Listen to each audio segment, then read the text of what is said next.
আসসালামু আলাইকুম। আসলে এই ভিডিওটা করার উদ্দেশ্য হচ্ছে আমরা যে শুটিং করে থাকি, এই শুটিংগুলোতে আসলে কতটুকু কষ্ট হয়, কি আসে বিষয়, কীরকম ভুলভ্রান্তি হয়, কেমন হাসাহাসি হয়, এগুলোই দেখানোর জন্য একটা শট কয়েকবার নেওয়া হয়। ভিউজ আসলে ইউটিউব, ফেসবুক, টিকটক ভিউজ আসুক আর না আসুক, আমাদের ভিডিও করা, ভিডিও দেওয়া, ভিডিও আপলোড করা, এগুলো আমরা আসলে করতেই থাকবো। ভিউজ আসবে না আসবে এটা হচ্ছে পরের কথা।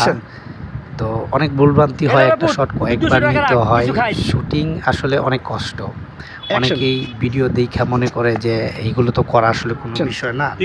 আসলে বিষয়টা এরকম না।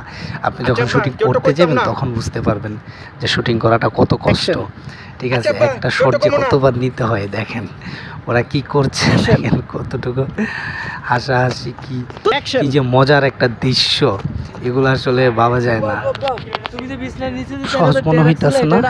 কাজ করুন, একটা 15 সেকেন্ডের ভিডিও একদিন শুট করেন, শুট করে দেখেন শুট করা থেকে শুরু করে মেকিং পর্যন্ত কতটুকু কষ্ট হয়, কেমন লাগে দেখেন। বারবার যখন ভুল করে, বারবার যখন ক্যামেরাটা ধরতে হয়, মাঝে মাঝে তো শুট নেওয়াই ভুলে যায়, যেই শুটটা বুঝাইতে চাই যে এইভাবে হবে। ধন্যবাদ যারা আমাদের ভিডিওটা কন্টিনিউ দেখেছেন, পরবর্তী সবাইকে ধন্যবাদ। দয়া করে লাইক, কমেন্ট, শেয়ার করে দিন।